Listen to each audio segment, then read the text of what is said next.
अस्सलाम वालेकुम वरहमतुल्लाहि वबरकातुहू। अल-यौम यौमुस-सब्त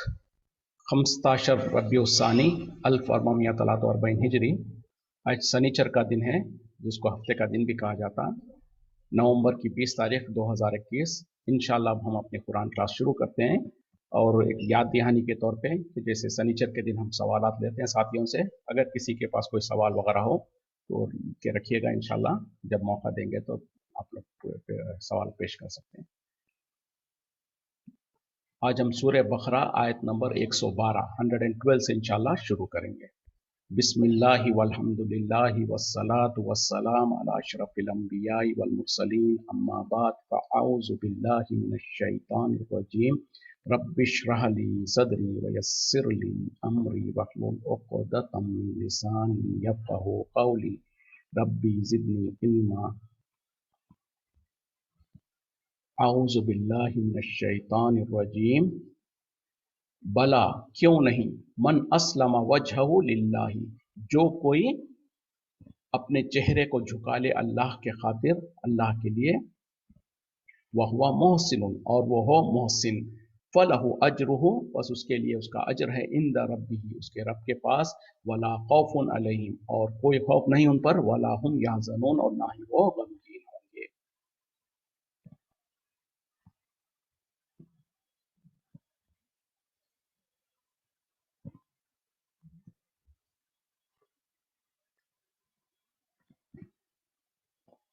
जी, यानी क्यों नहीं, जो कोई जो सो अपने चेहरे को अल्लाह के खातिर झुका ले और वो नेकोकार हो, नेक अमल करने वाला हो, तो उसके लिए उसका अजर उसके रब के पास है। और उसके लिए, उन ऐसे लोगों के लिए ना ही कोई खौफ है, ना ही कोई गमगीन है, ना ही कोई उनके लिए गम है। ये इससे पहले जो आयत थी ना, जिसमें कि जो सो अल्लाह ताला ने कहा था ना कि वो यहूद और नसारा कहते हैं कि हमारे सिवा कोई और जन्नत में नहीं जाएगा, बल्कि अल्लाह ताला ने कहा था ये तो उनकी आरजुएं हैं, ख्वाहिशें हैं, और उनसे कहो कि ले आओ अपनी दलीलें अगर तुम सच्चे हो। फिर उसके बाद खुद अल्लाह ताला जवाब दे रहे हैं कि क्यों नहीं, यानी जो ये कहते हैं कि यहूद और नसारा के सिवा कोई और जन्नत में नहीं जाएगा, तो ये तो झूठ है, सरासर गलत है। क्यों नहीं, हर वो इंसान जो कि अपने चेहरे को अल्लाह के खातिर झुका ले और वो नेकोकार भी हो, तो उसके लिए उसका अजर उसके रब के पास है, और उसके ऊपर कोई खौफ नहीं, उसके लिए कोई गम नहीं। तो ये यहूद और नसारा के जो दावे थे उसको अल्लाह ताला सरासे से जो सो झुट इनकार कर दे रहे हैं, उसको रद्द कर रहे हैं, और ये कह रहे हैं कि जो भी इंसान अल्लाह के ऊपर, अल्लाह के लिए अपने अपने चेहरे को झुका ले, मतलब क्या है, मुसलमान बन जाए। मुसलमान के माने ही क्या है, इस्लाम के खातिर अपने सर को झुका लेना, यानी अपनी मर्जी को अल्लाह की मर्जी के सामने झुका देना, और अपनी मर्जी को कुर्बान कर देना अल्लाह की मर्जी के सामने। अल्लाह के जो शरीयत है, अल्लाह की जो दीन है, उसके सामने अपने आप को, अपनी मर्जी को कुर्बान कर देना, अपनी मर्जी को जो सो अल्लाह के दीन के मातहत कर देना, यही होता है मुस्लिम, यानी इस्लाम लाने वाला इंसान। तो जो कोई इस्लाम ले आए वो ये अस्लामा, उससे वो है कि जो अपने चेहरे को झुका ले, अस्लामा वजहू, अपने चेहरे को झुका ले अल्लाह के खातिर, यानी अल्लाह के दीन के खातिर, अल्लाह की शरीयत पर जो सो झुका ले, और वो नेकोकार हो, यानी नेक अमाल भी करता हो, तो ऐसे इंसान के लिए ही उसका अजर है उसके रब के पास, और ना ही उसके लिए कोई खौफ होगा, ना ही कोई गमगीन होंगे। वक़ालतिल यहूद, और कहा यहूदियों ने, लैसतिन नसारा, नहीं है नसारा, अला शैइन, किसी चीज़ पर। वक़ालतिन नसारा, और कहा नसारा ने, लैसतिल यहूद अला शैइन, नहीं है यहूद किसी चीज़ पर। वहुम यतलून अल किताब, हालांकि वो दोनों के दोनों किताब पढ़ते हैं। कज़ालिका, इसी तरीके से, क़ालल लज़ीना, कहा वो लोग जो कि ला यालमूना, नहीं कुछ जानते, यानी अनपढ़ लोग जो है वो लोग, मिस्ला कौलिहिम, इन्हीं के बात के जैसे, फल्लाहु, बस अल्लाह, यहकुमु बैनहुम, फैसला कर देगा उनके दरमियान में, यौमल क़ियामती, क़यामत के दिन, फीमा कानू फीही, जिसमें वो थे यख्तलिफून, इख्तिलाफ करते। ये भी एक बड़ी अहम आयत है। क्या कर रहे हैं अल्लाह ताला कि यहूदियों ने कहा कि नसारा किसी चीज़ पर नहीं है, और नसारा ने कहा कि यहूदी किसी चीज़ पर नहीं है, हालांकि दोनों के दोनों किताब को पढ़ने वाले हैं, यानी अल्लाह की तरफ से जो किताब नाजिल हुई है, तौरात और इंजिल, उसको पढ़ने वाले हैं। और इसी तरीके से कहा उन लोगों ने भी जो अनपढ़ है, यानी मुशरिकीन मक्का। फिर अल्लाह ताला अब आगे कह रहे हैं, बस अल्लाह ताला फैसला कर देगा इनके दरमियान में उस मामले में जिसमें वो इख्तिलाफ कर रहे थे, यानी क़यामत के दिन अल्लाह ताला उनके दरमियान में फैसला कर देगा उन तमाम चीज़ों में जिसमें वो इख्तिलाफ कर रहे थे। तो यहाँ पर भी वंस अगेन जो सो इससे पहले की आयत में क्या था कि यहूद और नसारा दोनों इत्तेहाद यानी आपस में मिलकर क्या कहते थे, हमारे सिवा कोई जन्नत में नहीं जाएगा। अब यहाँ पर क्या है, आपस में एक दूसरे के बारे में लोग जो सो कह रहे हैं कि वो किसी चीज पर नहीं है, यानी गुमराह है। यहूदी ये कहते थे कि नसरानी गुमराह है, और नसरानी ये कहते थे कि यहूदी गुमराह है। और अल्लाह ताला कह रहे हैं कि हालांकि दोनों के दोनों किताब पढ़ते हैं। मतलब क्या है कि यहूदी जो नसरानियों को जो यानी क्रिश्चियंस को जो कहते हैं कि ये किसी चीज पर नहीं है, ये गुमराह है, हालांकि जो सो उनके पास जो किताब है तौरात, उसमें जो सो ईसा अलैहिस्सलाम के बारे में जिक्र है, और उनके जो सो उनके बारे में आने के बारे में उनका जिक्र है। उसी तरीके से जो नसरानी जो कहते थे कि यहूद किसी चीज पर नहीं है, हालांकि इंजील जो उनके पास है उस किताब में जो सो ये तौरात अल्लाह के तरफ से होने की उसकी तस्दीक है, और जो सो तौरात जो मूसा अलैहि सलाम पे नाजिल हुई इसकी भी तस्दीक है। तो पता क्या चला, दोनों के दोनों एक दूसरे को अगरचे के मानते हैं, यानी कि यहूदियों के लिए जो सो नसरानियों की इज्जत करना, नसरानियों के लिए यहूदियों की इज्जत करना जरूरी था, लेकिन ये आपस में एक दूसरे को जो सो कहते हैं कि वो किसी चीज पर नहीं है, हालांकि दोनों के दोनों किताब पढ़ते हैं। फिर अल्लाह ताला कह रहे हैं कि इन्हीं का देखा देखी या इन्हीं जैसा जो सो मुशरिकीन मक्का भी कह दिया, जो कि बिल्कुल अनपढ़ थे, क्योंकि जो सो यहूदियों के मुकाबले में जो मुशरिकीन मक्का थे वो अक्सर जो सो पढ़े लिखे नहीं थे, इसीलिए अल्लाह ताला यहाँ पर कह रहे हैं कि वो लोग जो अनपढ़ थे, उन लोगों ने भी जो सो बिना किसी दलील के वो भी खुशफहमी में क्या थे कि हम ही सही रास्ते पे है, बाकी के पूरे लोग बददीन है। खास तौर पे नबी सल्लल्लाहु अलैहि वसल्लम ने जब जो सो नबूवत का दावा किया तो आपको जो सो साबी कहते थे, यानी साबी वो इंसान को कहते हैं जो बददीन होता है, जिसका कोई दीन नहीं होता। तो इस तरीके से वो जो सो नबी सल्लल्लाहु अलैहि वसल्लम के बारे में भी बात करते थे।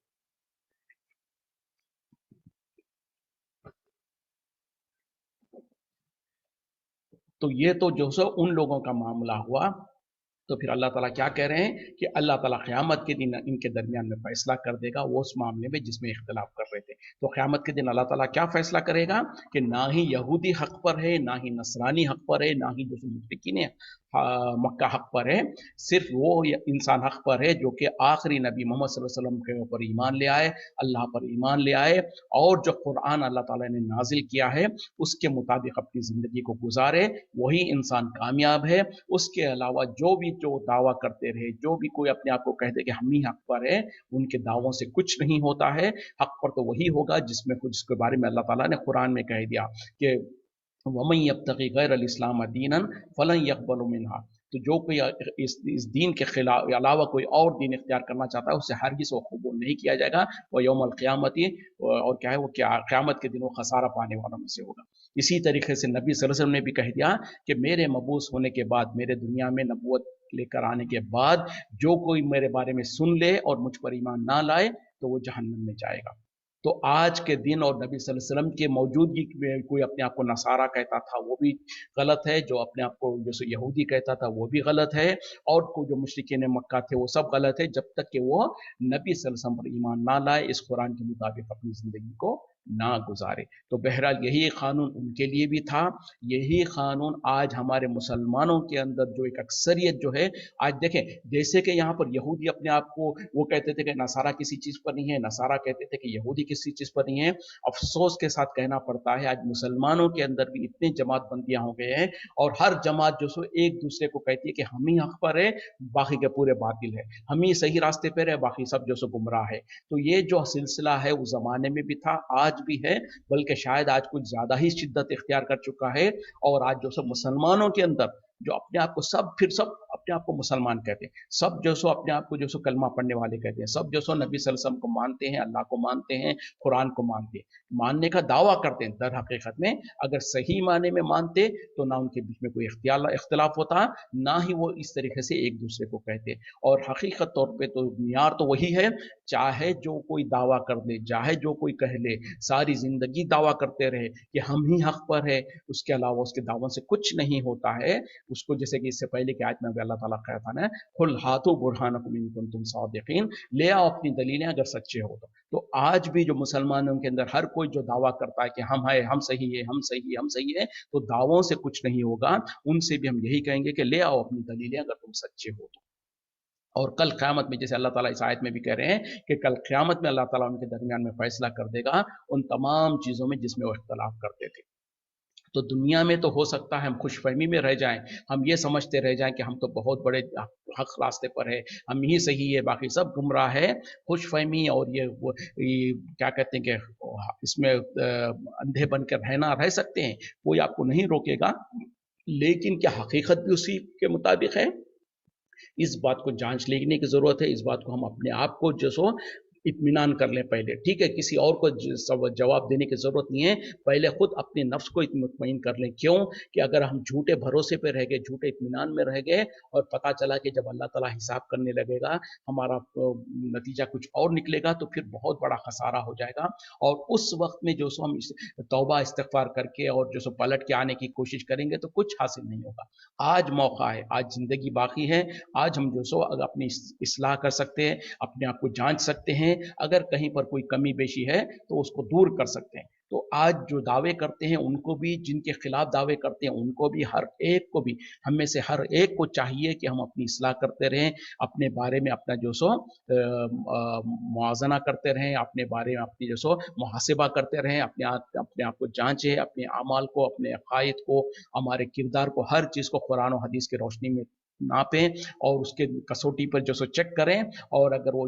कुरान और हदीस के मुताबिक है तो अल्हम्दुलिल्लाह, उसके बाद भी अकड़ने और तकब्बुर करने की कोई ज़रूरत नहीं है, क्योंकि कुछ पता नहीं है। इस आज और इस लम्हे अगर हम हक पर है तो अगले लम्हे हमारा क्या हाल होगा, क्या क्या हमारी हैसियत होगी, हम किस रास्ते पे जाएंगे, कुछ पता नहीं है। तो अकड़ और तकब्बुर तो वैसे भी हरगिज़ करना मना है। हाँ, ये कर सकते हैं कि अल्हम्दुलिल्लाह कह सकते हैं, अगर हमने जांच लिया, हमने परख लिया और हमारे अकायद, हमारे आमाल, हमारे जो इबादतें वगैरह सब कुरान और हदीस के मुताबिक है, तो हम अल्लाह का शुक्र अदा करें और अल्लाह से दुआ मांगे कि या अल्लाह हमको रहती दुनिया तक,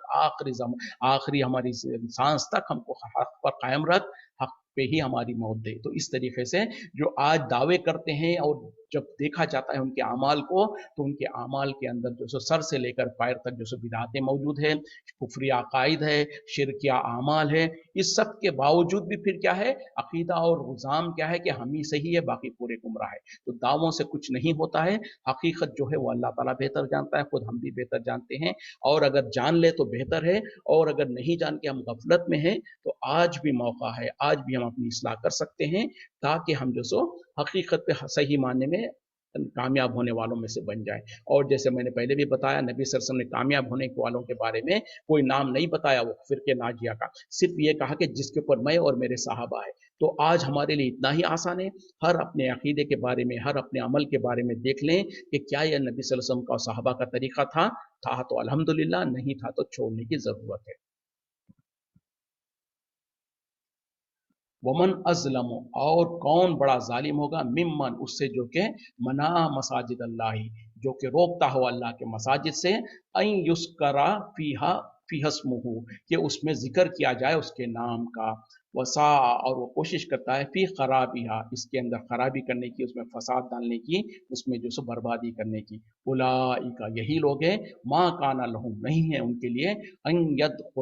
यदखुलुहा, कि वो दाखिल हो जाए उसमें, इल्ला खाइफीन, सिवाय ये के डरते हुए, लहुम फिद दुनिया, उनके लिए है दुनिया में खिज़युन, रुसवाई, व लहुम फिल आखिरती, और उनके लिए आखिरत में अजाबुन अजीम, बड़ा अजाब है। यानी उससे बड़ा जालिम कौन हो सकता है, जो अल्लाह के मस्जिदों में लोगों को जो सो उसका नाम लेने से, उसका जिक्र करने से रोके, और उन मस्जिदों के अंदर जो सो खराबी करना चाहता है, फसाद करना चाहता है या बर्बादी करना चाहता है। तो ऐसे ही लोग हैं जिनके लिए जो सो उन मस्जिदों में दाखिल होने से, यानी सिवाय इसके कि वो डरते हुए उस मस्जिद में दाखिल हो, और उनके लिए जो सो दुनिया में भी रुसवाई है और आखिरत में उनके लिए बड़ा अजाब तैयार है। ये आयत जनरल भी है, लेकिन स्पेसिफिकली उस वक्त में जब मक्के में जो सो खास तौर पे मुशरिकीन मक्का जो है ना, अच्छा ये हैरानगी की बात होगी, आप और हम भी हैरान होंगे कि जो मुशरिकीन मक्का थे वो भी जो सो खाने काबा में आते थे, उसका तवाफ करते थे, उसकी जो सो हज और उम्रा करते थे, वहां पर बैठकर अल्लाह की इबादत करते थे। और वहां पर जब नबी सल्लल्लाहु अलैहि वसल्लम और सहाबा इकराम जो सो जब दीन हक को लेकर और कुरान को लेकर आते, वहां पर नमाज पढ़ना चाहते और वहां पर जो सो कुरान की तिलावत करना चाहते, दीन सीखना सिखाना चाहते, तो वो क्या करते, मुसलमानों को जो कि हकीकत में हक पर थे, नबी सल्लल्लाहु अलैहि वसल्लम सहाबा इकराम, उनको जो सो वहां पर अल्लाह का जिक्र करने से रोकते, और उन वहां पर जो सो मस्जिद के अंदर खराबी करना चाहते, फसाद करना चाहते हैं, वहां पे मुसलमानों को जो सो इत्मीनान के साथ اور امن و امان کے ساتھ جو سو نماز پڑھنے سے اور قرآن کی تلاوت کرنے سے، سیکھنے سکھانے سے روکتے تھے۔ اس وجہ سے اللہ تعالیٰ کہہ رہے ہیں کہ اس سے بڑا ظالم کون ہو سکتا ہے جو اللہ کے گھر میں یعنی خانہ کعبہ میں اللہ کے نام کو لینے سے روکے اور اس میں خرابی کرنا چاہے، یعنی اس میں جو سو دین پھیلنے سے روکنا چاہتے ہیں، اس میں جو سو فساد و فتنہ کرنا چاہتے ہیں، اس میں جو سو عجیب عجیب قسم کے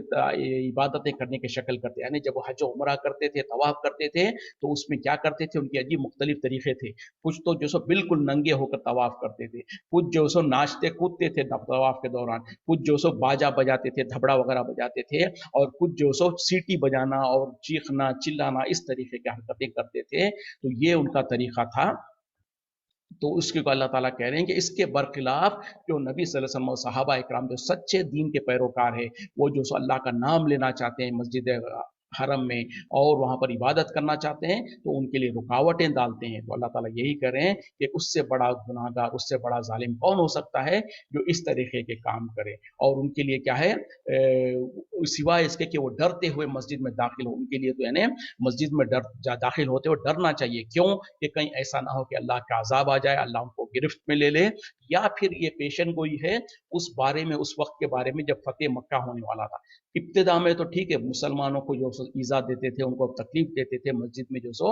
امن و امان کے ساتھ عبادت کرنے سے روکتے تھے، لیکن اللہ تعالیٰ جو آگے کے حصے میں کہہ رہے نا، ان کو ڈرنا چاہیے، ڈرتے ہوئے داخل ہونا چاہیے۔ تو ایک وقت آیا جب فتح مکہ ہوا، اس وقت میں جو سو یہی کچھ حالت ہوئی ان کی۔ اس سے پہلے 8-10 سال پہلے جو سو مسلمانوں کو تکلیف دیتے تھے، مسلمانوں کو پریشان کرتے تھے، لیکن جب فتح مکہ ہوا تو جب مسلمان جو سو نبی صلی اللہ علیہ وسلم صحابہ اکرام جو سو کامیاب ہو کے داخل ہوئے مکے میں، تو اس وقت میں جو مشرکین مکہ تھے، کفار مکہ تھے، وہ ڈر رہے تھے، ڈرتے ڈرتے داخل ہو رہے تھے کہ کہیں ایسا نہ ہو کہ ہم نے جو مسلمانوں کے ساتھ جو ظلم و زیادتی کی تھی، محمد صلی اللہ علیہ وسلم کے ساتھ ہم نے جو کچھ ظلم و زیادتی کی تھی، اس کے بدلے میں ہو سکتا ہے ہم کو آج پکڑ کر جو سو قتل کیا جائے، ہو سکتا ہے ہم کو پکڑ کر سزائیں دی جائے۔ تو اس طریقے سے وہ ڈرتے ہوئے داخل ہو رہے تھے، لیکن نبی صلی اللہ علیہ وسلم نے بہترین مثال قائم کی اور آپ نے سب کو معاف کر دیا، کہا کہ آج کھلے عام کہہ دیا کہ سب کو معافی ہے۔ تو اس طریقے سے جب نبی صلی اللہ علیہ وسلم کے اس عمل کو دیکھا ان لوگوں نے، تو پھر اس کے بعد سب کے سب مسلمان ہو گئے، سب کے سب ایمان لے آئے۔ تو بہرحال یہاں پر اللہ تعالیٰ وہی بات کہہ رہے ہیں کہ اس سے بڑا ظالم اور اس سے بڑا گناہ گار کون ہو سکتا ہے جو اللہ کے مسجدوں میں جو سو اللہ کے نام کو لینے سے روکے اور اس میں خرابی کرے۔ یہ تو ٹھیک ہے، اس زمانے میں مکے کی بات تھی اور مکے کے مشرکین جو ہے ان کا عمل تھا، لیکن افسوس کے ساتھ کہنا پڑتا ہے آج مسلمانوں کے اندر نام نہاد مسلمان، کچھ ایسے مسلمان ہیں جو آئے دن ہمارے ملکوں میں ہم دیکھتے رہتے ہیں، ہمارے ملکوں میں کسی نہ کسی ریاست میں، کسی نہ کسی شہر میں اتنی افسوسناک خبریں آتی ہے کہ مسلمانوں کو مسجد میں داخل ہونے سے روک رہے ہیں، بلکہ باہر مسجدوں کے باہر باضابطہ اشتہار لگا کے رکھیں یہ فلاں فرقے کی مسجد ہے، اس کے اندر ان کے علاوہ فلاں فلاں فلاں کو آنے سے منع ہے، بلکہ ان کا سخت منع ہے، اور پتہ نہیں کیا کچھ، اور اگر کوئی غلطی سے کوئی دوسرے فرقے کا ان کے مسجد میں چلا بھی جاتا ہے تو اس مسجد کو کہتے ہیں کہ ناپاک ہو گئی ہے، مسجد کو دھلاتے ہیں، مسجد کو دھوتے ہیں اور اس انسان کو دھکے مار کر مسجد سے باہر نکالتے ہیں۔ تو کیا یہ آیت ان کے پر فٹ نہیں ہوتی ہے؟ ذرا دیکھیں کیا کہہ رہے ہیں اللہ تعالیٰ، اس سے بڑا ظالم کون ہو سکتا ہے جو اللہ کے گھروں میں اللہ کے نام لینے سے روکے۔ جو انسان کہتا ہے کہ یہ فلاں فرقے کی مسجد ہے، اس میں فلاں کے علاوہ کوئی اور نہیں آ سکتا، اور کوئی غلطی سے کوئی اس میں آ بھی جائے تو اس کو دھکے مار کے نکالتے ہیں اور اس کو کہتے ہیں کہ تم تو فلاں ہو، تم تو فلاں ہو، یہاں سے دفع ہو جاؤ، اس مسجد میں سے نکل جاؤ، اور نہیں نکلتے ہیں تو ان کے ساتھ گالی گلوچ کرتے ہیں، ان کے ساتھ ہاتھا پائی کرتے ہیں۔ پھر اسی طریقے سے جو سو دوسرے مسلک کے دوسرے فرقوں کے مساجد میں جا کر ان میں توڑ پھوڑ بھی کرتے ہیں، قرآن کو بھی جلاتے ہیں، ان مسجدوں کو برباد بھی کرتے ہیں۔ تو جو اللہ تعالیٰ یہاں کہہ رہے ہیں نا کہ جو اس میں خرابی کرنا چاہتے ہیں، اس میں فساد پھیلانا چاہتے ہیں، کیا اس کے مستحق نہیں ہوتے ہیں وہ؟ اللہ سے ان کو ڈرنا چاہیے۔ اسی لیے اللہ تعالیٰ کیا کر رہے ہیں کہ جو سو اللہ تعالیٰ ان کو لیے دنیا میں بھی رسوائی ہے اور آخرت میں جو سو بڑا عذاب ہے۔ تو وہ لوگ کیسے، یعنی ان کا جگر کیسا ہوگا، ان کا دل کیسے ہوگا کہ اللہ کا گھر جو کہ اللہ کا گھر کسی کی ملکیت نہیں ہے، اس میں کسی بھی اللہ کے بندے کو داخل ہو کر اس میں عبادت کرنے سے آپ اور ہم نہیں روک سکتے، کسی کی اختیار نہیں ہے، کیونکہ سب سے پہلے جو اللہ کا گھر ہوتا ہے وہ وقف ہوتا ہے، کسی کی جائیداد نہیں ہوتی، کسی کی ملکیت نہیں ہوتی ہے، وہ اللہ کا گھر اللہ کے خاطر وقف ہوا ہے۔ اس میں کوئی بھی اپنی جو سو یہ نہیں کہہ سکتا کہ یہ میری جائیداد ہے یا وہاں اگر آپ کی ذاتی جائیداد ہے، آپ کے گھر میں کوئی داخل ہو رہا ہے تو آپ تو منع کر سکتے ہیں، لیکن اللہ کا گھر جو کہ اللہ کے خاطر खातिर बनाया गया है, उसके अंदर किसी को भी अल्लाह के बंदों को दाखिल होने से आप और हम कैसे रोक सकते हैं? एक बात। फिर उसमें जब वो आ रहे हैं तो क्या उसमें आकर कोई वही गुनाह का काम करना चाहते हैं? नहीं, वो तो नेकी का काम करना चाहते हैं, अल्लाह की इबादत करना चाहते हैं, अल्लाह का नाम लेना चाहते हैं, अल्लाह का जिक्र करना चाहते हैं। तो हमारी और आपकी कैसे ये हिम्मत हो सकती है कि कोई अल्लाह के घर में दाखिल होकर अल्लाह की इबादत करना चाहता है, उसमें अल्लाह का जो जिक्र करना चाहता है, तो हम उसको रोकें। फिर उसी तरीके से जो किसी मस्जिद को जाकर तोड़फोड़ करें, उसमें उसमें हंगामा आराई करें, वहां पर जाके मसाजिद को जलाओ, कुरानों को जला दें। जितने ही कितने ऐसे वाकयात पेश आए हैं, हम और आप सुनते रहते हैं, हमारे मुल्कों में अखबारों में आते रहता है कि फला मसलक के लोगों ने फला मसलक की मस्जिद को जला दिया, उसमें जाके बल्कि यहाँ तक कि तरावी चल रही थी वहां पर, और उसको जाके उसमें मस्जिदों में आग लगाया। सबब क्या है कि फला लोग औरतों को मस्जिद में दाखिल होने देते हैं, हमारे हमारे हिसाब से हमारे इमाम के मुताबिक औरतें मस्जिद में दाखिल नहीं हो सकती, लिहाजा वो लोग फला जमात वाले, फला फिरके वाले औरतों को मस्जिद में दाखिल होने दे रहे हैं, तो लिहाजा हम उनके मस्जिद में जाकर नमाज चल रही है, नमाज को रोका गया, उसमें फितना फसाद कर दिया गया, कुरानों को तक बेहुरमती की गई। तो क्या ये लोग वो नहीं हैं जो उसमें खराबी करना चाहते हैं? वो वसाफी खराबिया, यानी जो उसकी कोशिश करते हैं कि उस मस्जिदों में खराबी हो, उसकी बर्बादी करें। तो ऐसे लोगों को अल्लाह से डरना चाहिए। दुनिया में हो सकता है अल्लाह ताला उनको नहीं पकड़ रहा है, दुनिया में हो सकता है वो समझ रहे कि हम ही सही है, बाकी सब गलत है, लेकिन ऐन मुमकिन है कि अल्लाह ताला इस आयत के मुताबिक उनकी गिरफ्त कर ले और उनको सजा दे। तो बहरहाल इंसानों को चाहिए कि अगर कोई हमारे हमारे मुताबिक भी नहीं है, तो उनको तरीका, उनको समझाने का तौर तरीका है, बड़े लोगों को, समझदार लोगों को जाना चाहिए, उनके साथ मुलाकात करके उनको बताना चाहिए, बजाय इसके कि मस्जिदों में आने से रोके और फिर मस्जिद में अगर आ गए तो कह दे कि ये मस्जिद गंदी हो गई है, नापाक हो गई है, और इस तरीके के। बहरहाल ये बहुत सख्त चीजें हैं जो जहालत के अंदर लोग तासुब और जहालत के साथ कर रहे होते हैं। हमको ऐसे गुनाहों से, गलतियों से बाज आने की जरूरत है, और हम अपने माशरे में इस तरीके की जहां पर बुराइयां हैं, जहां पर तासुब है, उनको खत्म करने की जरूरत है, उनको समझाने की जरूरत है कि देखो अल्लाह के बंदो, अल्लाह से डरो, वरना तो अपनी आखिरत को तुम बर्बाद कर रहे हो, किसी और का नुकसान नहीं कर रहे हो, खुद सिवाय अपने आप के।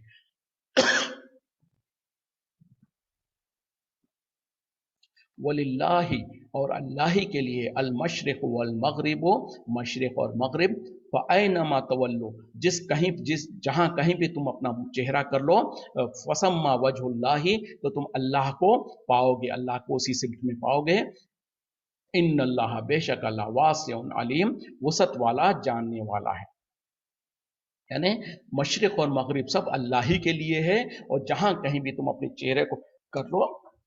तुम अल्लाह को उसी सिमत में पाओगे, और अल्लाह ताला वसत वाला और इल्म वाला है।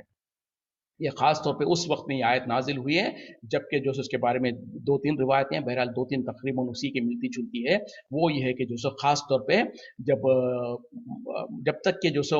साहबा इकराम और नबी सल्लल्लाहु अलैहि वसल्लम मक्के में थे, तो हालत ये थी कि आप लोग नमाज पढ़ते थे इस तरीके से कि सामने खाने काबा होता था, और पीछे यानी बैतुल मक़दिस के तरफ रुख करके पढ़ते, लेकिन सामने खाने काबा होता। लेकिन जब हिजरत करके नबी सल्लल्लाहु अलैहि वसल्लम और साहबा इकराम मदीने चले गए, तो मदीने में हाल ये था कि एक डायरेक्शन में बैतुल मक़दिस है, दूसरे डायरेक्शन में काबा है। तो बहरहाल चूंकि उस वक्त तक इस्लाम के अंदर क़िबले अव्वल है ना, जो बैतुल मक़दिस है, उसी तरफ रुख करके नमाज पढ़ने की हुक्म था। उसके बाद कुछ अरसे के बाद में, जब हिजरत के कुछ अरसे के बाद में अल्लाह ताला की तरफ से हुक्म आया, जो सूरह बकरा में इंशाल्लाह आगे हम पढ़ेंगे, तो वो के अपने चेहरों को बैतुल मक़दिस से हटाकर खाने काबा की तरफ कर लो। तो बहरहाल ये जब वाक़या हुआ, उस वक्त में यहूदी बहुत शोर मचाने लगे कि ये कैसे मुसलमान है, बोले पहले तो बैतुल मक़दिस की तरफ रुख करके नमाज पढ़ते थे, और अब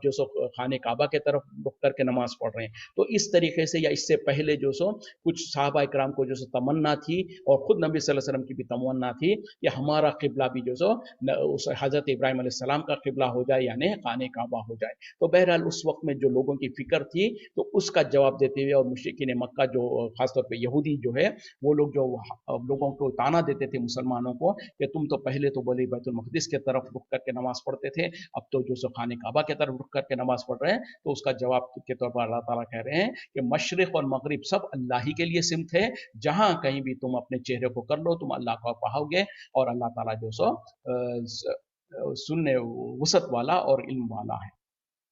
لیکن آج کے طور پر اب جو ہے سو مثال کے طور پہ کیا ہے کہ جب کہ قبلہ تعین ہو گیا، قبلہ جو سو بیت المقدس سے ہٹا کر جو سو خانہ کعبہ ہو چکا ہے، اب کوئی انسان جانتے بوجھتے ہوئے بیت المقدس کی طرف یا کسی اور رخ میں قبلہ رخ کر کے نماز پڑھنا چاہے تو رخ کر کے نماز پڑھنے کی اجازت نہیں ہوگی۔ ہاں کوئی انسان غفلت میں یا مثال کے طور پہ کہیں آپ سفر کرتے ہوئے جا رہے ہیں، راستے میں کہیں پر رات میں کہیں پڑاؤ ڈالا اور بالکل اندھیرا بھی ہو اور وہاں پر کوئی لوکل آدمی نہ ہو کہ جو آپ کو قبلے کی سمت بتا سکے، اور آپ نے آج کل تو خیر الحمدللہ اتنے سارے ڈیوائسز سے، موبائل فون وغیرہ کے ذریعے سے ہم قبلے کا رخ جان سکتے ہیں، لیکن بالفرض اور پہلے اس سے پہلے جب تک لوگوں کو علم نہیں تھا تو کسی نے جو سو اپنی کوشش تو کیا قبلے کا رخ معلوم کرنے کی، لیکن اس کے بعد اس سمت میں اس نے نماز پڑھ لیا، جب صبح ہوئی، فجر کے بعد صبح ہوئی، دیکھا تو قبلے کا رخ تو غلط ہو گیا اس کا۔ تو ایسی غلطی میں ہو جائے تو اس میں انشاءاللہ جو نماز پڑھ چکے تھے وہ تو اللہ تعالیٰ قبول کرے گا، لیکن دانستہ طور پر قبلے کے رخ کو ہٹا کر انسان جو خاص طور پہ فرض نمازیں جو ہیں قبلہ رخ ہونا شرط ہے اس میں سے۔ ہاں کچھ نفلی نمازیں ہیں جو خاص طور پہ نبی صلی اللہ علیہ وسلم سے بھی ثابت ہے کہ آپ جو نفلی نمازیں ہوتی ہیں وہ آپ اپنے سواری کے اوپر بیٹھ کر، چاہے وہ سواری کا رخ کس بھی طرف ہوتا، آپ اس طرف رخ کر کے نماز پڑھ لیا کرتے تھے۔ تو اس سے یہی ثابت ہوتا ہے کہ نفل نماز ہے، جیسے کہ ٹرین میں ہے یا کسی اور سواری پر آپ ہے، اس کو قبلے کے رخ نہیں کر سکتے ہیں تو کوئی حرج کی بات نہیں ہے، لیکن فرض نمازوں کے لیے بہرحال قبلہ رخ ہونا شرط ہے۔ وقالوا اتخذ اللہ ولدا، اور انہوں نے کہا عقیقے کس کے عقیدہ کس کے شادی وغیرہ میں کرنا کیا صحیح ہے؟ اچھا ہے، ٹھیک ہے، انشاءاللہ چلیں 10 منٹ ہی باقی ہے تو انشاءاللہ ہم یہاں سے سوالات کو لینا شروع کرتے ہیں، یہیں پہ رکتا ہوں میں، 115 آیت پر ہم آگے نہیں بڑھیں گے۔ تو بہرحال اب جو سو ہمارے سوالات وغیرہ کا وقت شروع ہوتا ہے، ہمارے ساتھی کوئی جو سو کسی کے پاس بھی سوال ہو تو آپ لوگ سوال کر سکتے ہیں۔ تو بہرحال ایک سوال جو آیا ہے کہ عقیدہ، جہاں تک میں نے اگر صحیح سمجھا ہوں تو میرے کو، اگر غلط سمجھا ہوں تو میرے کو کریکٹ کریں، کہ مثال کے طور پر عقیقہ کوئی انسان عقیقہ کرنا چاہتا ہے تو کیا اس کو کسی کے شادی میں ملا سکتے ہیں؟ شاید غالباً یہی سوال تھا، اگر میں صحیح ہوں تو ٹھیک ہے، ورنہ تو مجھ کو درست کیجیے گا۔ تو اگر یہی سوال ہے تو بالکل جائز سوال ہے، اور اس کے اوپر یہ ہے کہ کر سکتے ہیں، کوئی حرج کی بات نہیں ہے، لیکن دیکھیں عقیقہ جو ہے نا وہ ٹائم باؤنڈ ہے ایکچولی۔ عقیقہ کب ہونا چاہیے؟ جو سنت کے مطابق ہے کہ جب بچہ پیدا ہوتا ہے اس کے بعد نبی صلی اللہ علیہ وسلم نے کہا کہ اس کے 7ویں دن آپ عقیقہ کر دو اس بچے کا، اور اگر کسی ریزن سے آپ جو 7ویں دن نہیں کر سکتے ہیں تو 14ویں دن، اور اگر 14th ڈے، اور 14th ڈے بھی نہیں کر سکتے تو پھر 21st ڈے۔ تو یہ 3 دنوں کے بارے میں تو نبی صلی اللہ علیہ وسلم نے کہا کہ 7ویں دن یا 14ویں دن یا 21ویں دن کرو۔ اب اس کے بعد تو ہونا کیا چاہیے؟ ہم ہر حال میں کوشش یہی کریں کہ یہ تینوں میں سے کسی ایک دن کر دیں بچے کا عقیقہ۔ اکثر ہمارے ملکوں میں ہوتا کیا ہے، ہم فار سم ریزن اور ادر ہم جو سو بچوں کے عقیقہ کو مؤخر کر رہے ہوتے ہیں، اس کو روک رہے ہوتے ہیں، ہم کہتے ہیں کہ بعد میں کریں گے۔ اچھا وہی لوگ کیا کریں گے، 7ویں دن ضرور، چھٹی تو ضرور کر لیں گے، جو کہ ایک بدعت کا کام ہے، ایک بیکار رسم ہے جس کا کوئی فائدہ نہیں ہے۔ چھٹی کے نام پر کچھ دعوت وغیرہ کرتے ہیں، لیکن عقیقہ کرو بولے تو کہیں گے نہیں نہیں نہیں، ہم تو فلاں وقت میں کریں گے، وہ دوسرے بچوں کا ملا کے 1 سال کے بعد کریں گے، اس طریقے سے کسی بھی ریزن سے بہرحال جو بچوں کا عقیقہ روکتے ہیں ان کو بنا شرعی عذر کے نہیں روکنا چاہیے۔ کیوں کہ اس میں سبب یہ بھی ہے کہ نبی صلی اللہ علیہ وسلم نے کہا کہ بچے کا عقیقہ کرو، کیونکہ جب تک وہ عقیقہ نہیں ہوتا ہے وہ بچہ جو سب بلایات میں گر بھی ہے، یعنی بلایات اس کو گھیری ہوئی ہیں، تو جب جلد سے جلد اس کا عقیقہ کرنا ہے، یعنی سب سے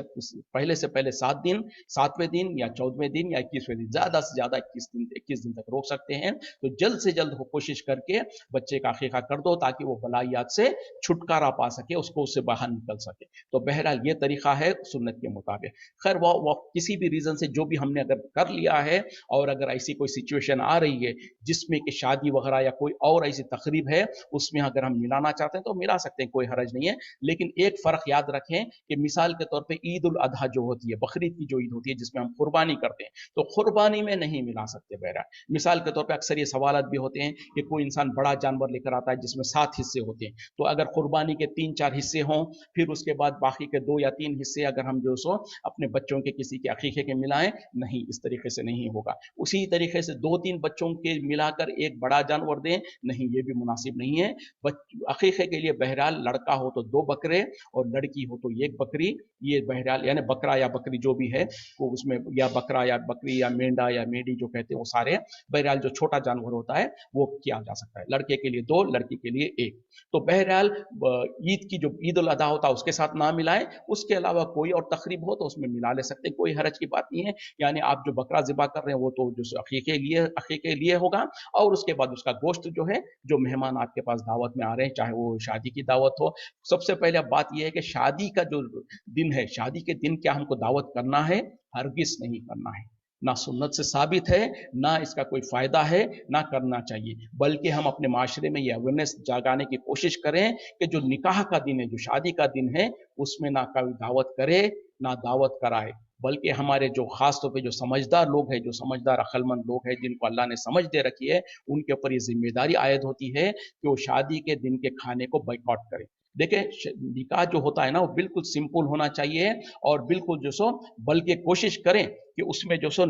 صرف مسجد کے اندر نکاح ہو، اور مسجد میں جتنے چاہے لوگوں کو دعوت دیں، اعلان کریں کہ فلاں نماز کے بعد، چاہے ظہر کی نماز ہو، چاہے عصر کی نماز ہو، چاہے مغرب کی نماز ہو، کسی بھی نماز کے بعد جو سو نکاح کا سرمنی رکھ لیں، تو نماز میں جتنے بھی لوگ شامل ہوں گے وہ تو شامل ہو جائیں گے۔ اس کے بعد میں جو سو وہی مسجد میں بیٹھ کر جو سو لوگ نکاح پڑھا دیا جائے گا، مرد لوگ اپنی جگہ پہ بیٹھیں گے، اور ان مسجدوں میں جہاں پر عورتوں کا بھی انتظام ہوتا ہے تو عورتیں اپنی طور پر وہاں پر مسجد میں بیٹھ جائیں گی۔ اگر کوئی عیدگاہ میں عید الاضحیٰ میں کر چکا ہے تو کیا ان پر یہ سے کرنا پڑے گا؟ اب یہ بہرحال کر چکا ہے تو بہرحال میں تو اس کے بارے میں ابھی کچھ کہہ نہیں سکتا، یہ تو کسی عالم سے فتویٰ پوچھنا پڑے گا، کیونکہ دیکھیں جو کیا کہتے ہیں کہ جو استغفر اللہ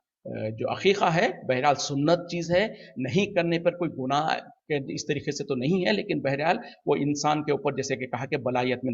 یہ رہتا ہے، تو لیکن اس کا کیا وہ قبول ہوا ہے نہیں قبول ہوا ہے یہ اللہ بہتر جانتا ہے۔ اگر واقعی کسی نے غفلت میں کیا ہے تو بہرحال میں تو ریکویسٹ کروں گا آپ کو کسی اچھے عالم سے پوچھ لیں، یا انشاءاللہ میں بھی کوشش کروں گا کہ کیا یہ قبول ہو چکا ہے یا پھر کیا ایسی کوئی ضرورت ہے کہ اس کو دوبارہ کیا جائے، اور انشاءاللہ اگر میرے پاس علم ہوگا تو میں اس کو بتانے کی کوشش کروں گا۔ تو بہرحال جو میں بات کر رہا تھا کہ شادی کے دن ہم کو چاہیے کہ ہم یہ رواج کو ختم کریں کہ جو ہمارے ملکوں میں اکثر ہے کہ لڑکی کے طرف سے دعوت مانگی جاتی ہے،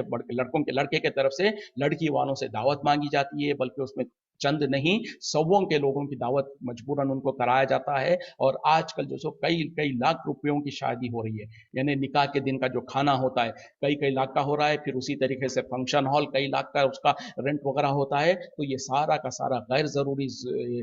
خرچ ہے جو کہ آج مسلط کر دیا گیا ہے ہمارے معاشرے میں، تو اس کو ہم ختم کرنے کی ضرورت ہے۔ سمپل جو سو مسجد کے اندر کسی نماز کے بعد مسجد میں اندر نکاح کو مقرر کریں، اور وہیں سے جو سو لڑکی کی بھی ودائی ہو جائے، نہ گھر پہ جانا لڑکی کے گھر پہ جانا یا کسی فنکشن ہال میں جانا۔ اچھا آج کل کچھ لوگوں نے ایک ٹرینڈ شروع کیا ہے، نکاح تو ہوتا ہے مسجد کے اندر، اس کے بعد یعنی مثال کے طور پہ مغرب کے بعد مسجد میں نکاح ہوتا ہے، عشاء کے بعد فنکشن ہال میں جا کے پھر پوری کی پوری دعوت ہو رہی ہے، تو یہ تو نتھنگ بٹ موکری ہے، یہ تو یعنی صرف نفاق ہے، دکھانا ہے کہ لوگوں کو دکھا دیا کہ مسجد میں نکاح کر رہے ہیں، پھر اس کے بعد جو سب فنکشن ہال بھی بک ہو رہا ہے، وہاں پر دعوت بھی ہو رہی ہے، تو یہ تو سراسر دھوکہ دینے والی بات ہے۔ مسجد میں نکاح کرنے کا فائدہ یہ ہونا چاہیے، مقصد یہ ہونا چاہیے کہ آپ کو لڑکی والوں کو نہ کوئی فنکشن ہال بک کرنے کی ضرورت پڑے، نہ کسی لوگوں کو دعوت کا کھانا پینے کا انتظام کرنے کی ضرورت پڑے، تو لڑکی والے بالکل جو سو لڑکی کے ساتھ سادگی کے ساتھ مسجد میں آ جائیں، لڑکے والے بھی مسجد میں آ جائیں، مسجد میں نکاح ہو جائے، وہیں سے رخصتی ہو جائے، اس کے بعد دوسرے دن یا اسی دن بھی جو سو ولیمہ کیا جا سکتا ہے۔ مثال کے طور پہ ظہر یا عصر کے بعد جو سو نکاح ہو جائے، عصر کے بعد جو وہیں سے لڑکی کو لے کر لڑکے والے اپنے گھر لے کے چلے جائیں، اس کے بعد عشاء کے بعد اپنے ان کے استطاعت کے مطابق یا تو گھر پر یا کسی فنکشن ہال میں اسی دن بھی جو سو ولیمہ کر سکتے ہیں، یا دوسرے دن یا تیسرے دن جب ان کو سہولت ہو ولیمہ کر لیں، تو یہ زیادہ بہتر اور مناسب ہوگا۔ اور بہت سارا جو آج کل ہمارا ایک رواج بن چکا ہے مسلمانوں کے اندر کہ 2 دن کی کھانے یا 2 دن کی دعوت، اور اس میں لڑکی کے اوپر اتنا سارا بوجھ ڈالا جاتا ہے لڑکی اور ان کے لڑکی کے والدین کی طرف، یہ سراسر غلط ہے، اس سے بچنے کی ضرورت ہے۔ وقت ختم ہو رہا ہے، کسی اور کے پاس کوئی اور سوال ہو؟ آج کل لڑکی والے ہی نہیں مانتے. ہاں یہ ایک بہت بڑا مسئلہ ہے, لڑکی والوں کو اللہ ہدایت دے. وہ کہتے ہیں کہ نہیں بولے ہماری لڑکی کی شادی ہے, اگر ہم یہ کریں گے تو لوگ کیا سمجھیں گے, یا نہیں تو لوگ سمجھیں گے کہ یہ بخیل ہو گئے ہیں, کنجوس ہو گئے ہیں. تو یہی تو مسئلہ ہے کہ ہم کو اس سماج کے اندر جو ایک بری عادت پڑ چکی ہے اس کو ختم کرنے کی ضرورت ہے, اس کو ریسسٹ کرنے کی ضرورت ہے, اور اس کے خلاف آواز اٹھانے کی ضرورت ہے. ہم میں سے جو سمجھدار لوگ ہیں جب تک کہ, اور ایسے شادیوں کو بائیکاٹ بھی کرنا چاہیے. اگر کہیں پر لڑکی بلکہ ان شادیوں میں دعوت میں جائیں نا, لڑکی کے جہاں پر لڑکی کی شادی میں جو سو کھانا ہو رہا ہے وہاں پر صاف کہہ دیں بھائی ہم جو سو چونکہ آپ لوگ اس طریقے سے کر رہے ہیں ہم اس میں شریک نہیں ہوں گے. ہاں ولیمہ میں چلے جائیں, شادی کے دن چھوڑ دیں اور ولیمہ میں چلے جائیں. حالانکہ اس میں کوئی یہ نہیں ہے, کچھ لوگ کہتے ہیں کہ بالکل جائز نہیں ہے, نہیں ایسی بات نہیں ہے, لیکن بہرحال کیونکہ لوگوں کے اس غلط اس کو یہ کرنے کے لیے سوشل بائیکاٹ کرتے ہوئے اور لوگوں کو احساس دلانے کے لیے کہ شادی کے دن کا جو کھانا ہے یہ غلط طریقہ ہے, اور اس کے وجہ سے کتنے لوگ جو سو قرضوں میں مبتلا ہو رہے ہیں, کتنی لڑکیوں کی شادیاں نہیں ہو رہی ہے. اور اس سے ہی کنیکٹڈ جو ہے کہ جہیز کا معاملہ ہے, جہیز دینے کے بارے میں جو لوگ اور یہ کہتے ہیں کہ پرسوں ایک کلپ آئی تھی جس میں کہا جا رہا ہے کہ جہیز دینا سنت ہے. یہ سراسر جھوٹ ہے, بہت بڑا الزام ہے. نبی صلی اللہ علیہ وسلم نے جو حضرت فاطمہ رضی اللہ عنہ کو جو کچھ دیا وہ در حقیقت میں حضرت علی رضی اللہ عنہ کے, چونکہ آپ جو سرپرست تھے, ان کے پاس سے جو کچھ پیسہ لے کر ان کے بہاف پر کچھ گھر کے ضرورت کے سامان خرید کر دیا تھا, نہ کہ اپنی بیٹی کو جو سو ایک والد نے دیا تھا, بلکہ ایک سرپرست نے جو سو اپنے جو سو ہونے والے داماد کی طرف سے وہ دیا تھا. اسی پہ اکتفا کرتا ہوں, وقت ختم ہو رہا ہے. وآخر دعوانا الحمدللہ رب العالمین. سبحانک اللہم وبحمدک اشہد ان لا الہ الا انت استغفرک واتوب الیک. السلام علیکم ورحمۃ اللہ وبرکاتہ.